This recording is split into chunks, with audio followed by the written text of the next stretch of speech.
So anyway, with that being said, here's what I want to do today. We wanted to do like a case study and show this to you in real time because I feel like it's one thing to hear about the importance of this, but it's a whole other thing to experience it and see it. And so we have two sisters who we are going to invite on stage, the Cliffords, Laura and Becca. Would you guys come up right now? Come on up. So what we've asked them to do is, here you go. I know. You guys are adorable. You're twins who are kind of matching backwards, like dark top, dark bottom.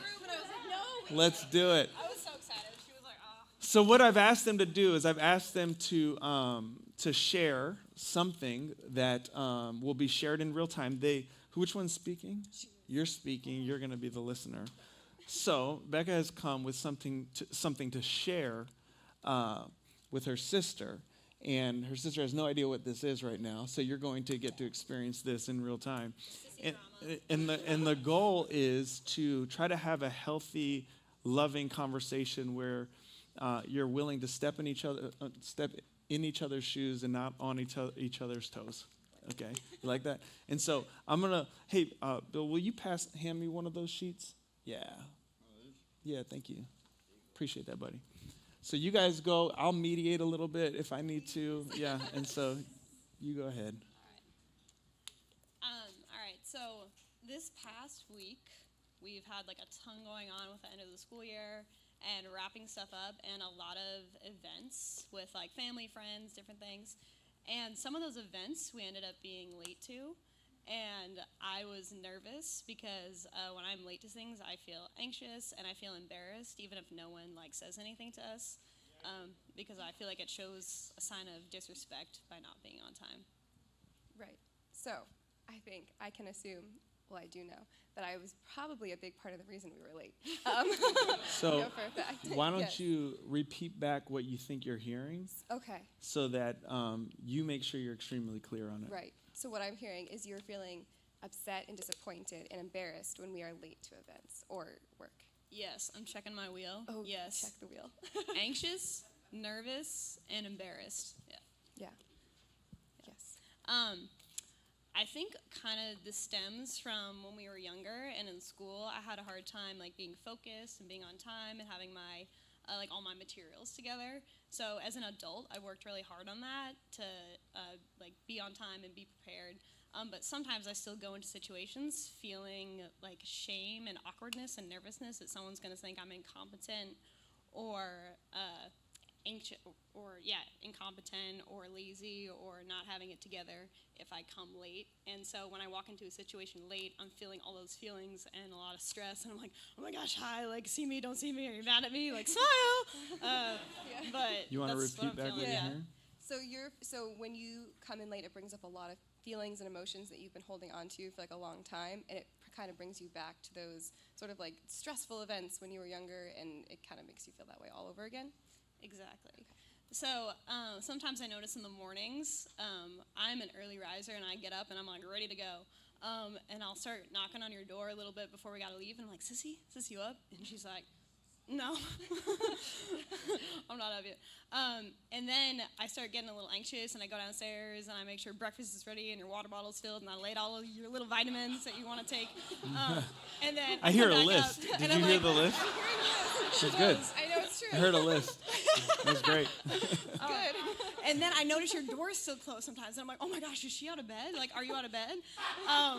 And I start to panic, and I feel kind of alone and not valued at that point because I know that you know that I struggle with wanting to be on time to show like respect and to please people. And at that point, I'm feeling like, oh, she values her sleep more than she values my feelings. You wanna?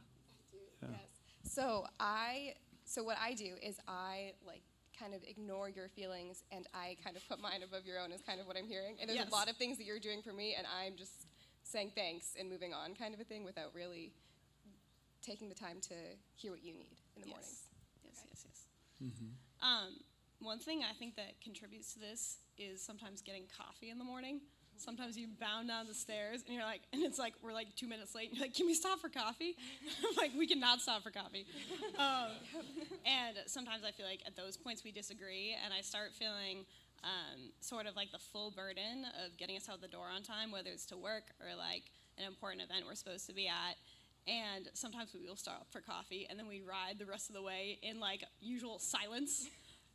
Where there's a lot being communicated in the silence because I'm angry and you feel guilty. But then when we get to where we're going, I feel like we both have a hard time getting our head in the game to be present with people because we just had an argument in the car. Can I make one suggestion? Yeah. You just told her how she feels. You might want to ask. That's a good point. That's a good point. That's why I'm here. How do you feel great about job. that? I think that you would definitely, we have had these conversations before, so this is definitely a good one. And I think that was very accurate in representing how I feel, so good job. Oh, thank you. Yeah. Okay. That's a good point. Yeah. I'm going to try that more I often. like that. Yeah.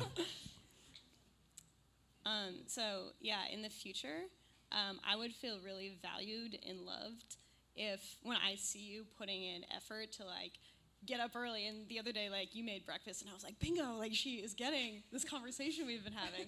And it made me feel really valued. And when I see you continue to do that, that's good for our relationship.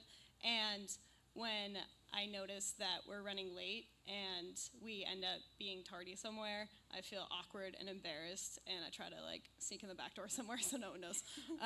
But that's where I'm at right now. Yeah. So I'll repeat that back again. Yeah. I tend to be a big cause of the reason we are late collectively, and that is one thing that I'm going to work on. And it makes you feel like heard, and it makes you feel like appreciated when I go above and beyond, doing normally what you would normally do.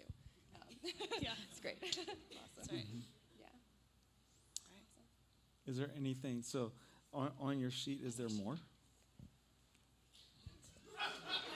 You can ask that question. Hey, Oh, is oh, there, me? Oh, yeah, you sorry. could be like, hey, listen, Okay. is there more? Is there more to that? That's definitely a deep well. So is there more to that? It is. It really is. There is Sounded more. like a There's always jab, more. but that was cool. A Okay. little bit.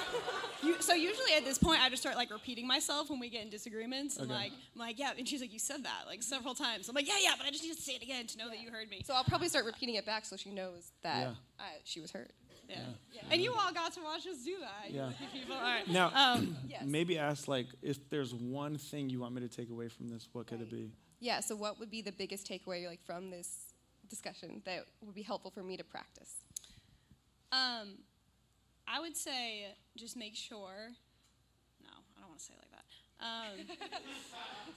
that. In the mornings, if you could just remember that I feel so loved and valued when you get up and start helping us get out the door, and that's a great way to start the day for both of us on that happy high note.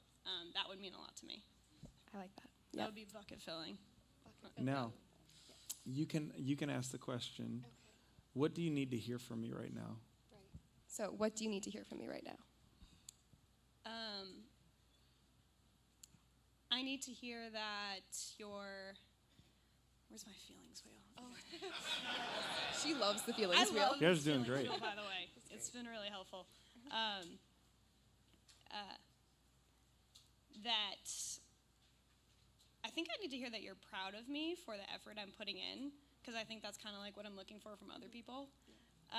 But I think it would be really helpful to hear you say that, that you're proud of like how far I've grown in this way of being like organized and on time and focused, and also that you're grateful for the little things that I do. Now, if you do feel that way, you can say it. But if you don't have to feel that way. But if you feel that way and you want to say that, Yes. feel free. So I definitely do feel both of those things. I know that, especially with the organization piece, it's something you've worked so hard on, so I'm definitely proud of you for that. And I am 1,000% grateful because I think I've said this before, you are 1,000%. The reason we are ever on time to things is 100% you. Like, it really is. It's great. So I definitely am grateful. Now you can ask, what do you need to hear from me? What do you need to hear from me? Don't you reel? Oh, my wheel, yes. Let's see. I guess sort of that, like, making mistakes is okay. The every morning, definitely not a mistake. But, like, sometimes I will, have tough times, and like that. Yes, as a rule, I will always try, but the mistakes are sometimes okay, right? Yes. Yeah. So I'm going to be gracious with you in the mornings, because I know some mornings are harder than others. And patient, even when I'm not getting what I want. I like that. That's a good one. Can we just give them a round of applause? That was great, you guys.